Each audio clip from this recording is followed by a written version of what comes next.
It's very primal and very vicious. That wasn't in the script.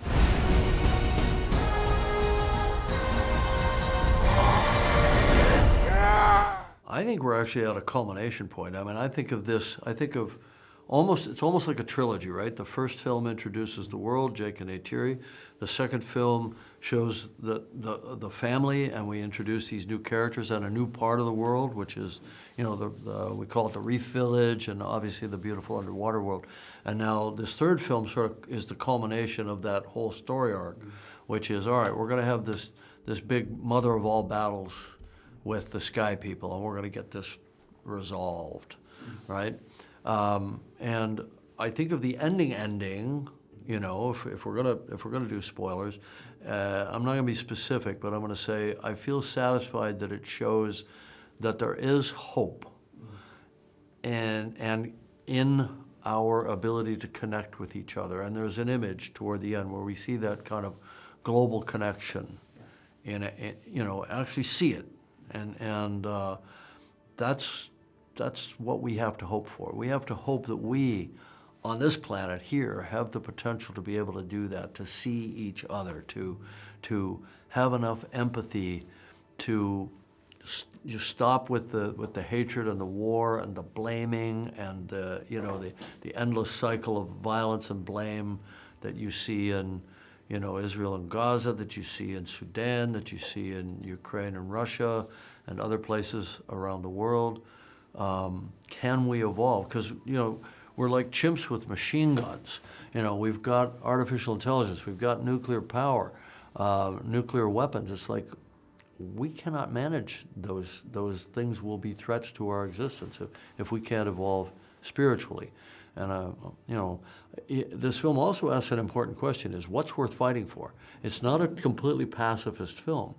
The Tulkun culture is completely pacifist. They won't fight even if their lives are at stake. But I don't think that's true. There are things that we must fight for, and we fight against fascism, we fight against conquest and that sort of thing. But we have to be very, very measured about that. We have to de-escalate whenever we can. Many of the wars in my lifetime, I would say all the wars in my lifetime, I was born in 1954, are not just wars, right? I mean, a just war, right? Like you needed to fight. It was the right thing to do. World War II, maybe very different.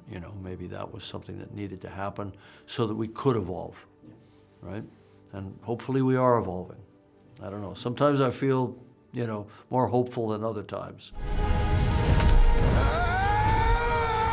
What does Dad always say? Sully's stick together. No, the other one. Sully's never quits. That's right. Sully's never quit. Spider suddenly feels that he belongs. Everybody sort of finds their place, where they belong. And it's not just about belonging to be protected and to be seen and to have an identity. It's also about earning the respect and that place. Jake had to earn it in the first film, had to earn becoming truly Na'vi, And Curie is dealing with a lot of identity issues as well, So all the characters are put at risk in this movie. Deep risk, like we really fear for them. Loak, we fear for Loak. And when he is seen and almost for the first time in a way by his father, that's cathartic.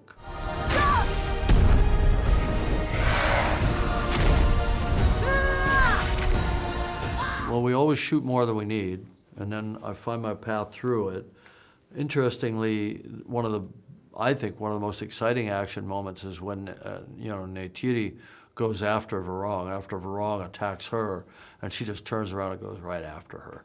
And they're out of weapons. It's just bird to bird, and it's very primal and very vicious. And that wasn't in the script. It came about stepwise. First I said, well, Varong really needs to have her own creature that's different from what everybody else flies. So we created this amazing, cool creature that we call the Night Wraith. Actually, we called her Ashley. But that was only for our internal use. And then I said, Neytiri and Varong have to fight. And so we just created that scene. So it's kind of endlessly creative as you go along. The volume is a very contained space where we do all the performance capture for the movie, everything with the actors, all the stunts and everything too. But it's also a kind of an infinite space. You can do anything. Anything you can imagine, you can do. And the actors love that too, because I'm constantly coming up with stuff. They said, that's not in the script. I said, I know, but it's cool, right? They're like, yeah, let's do it.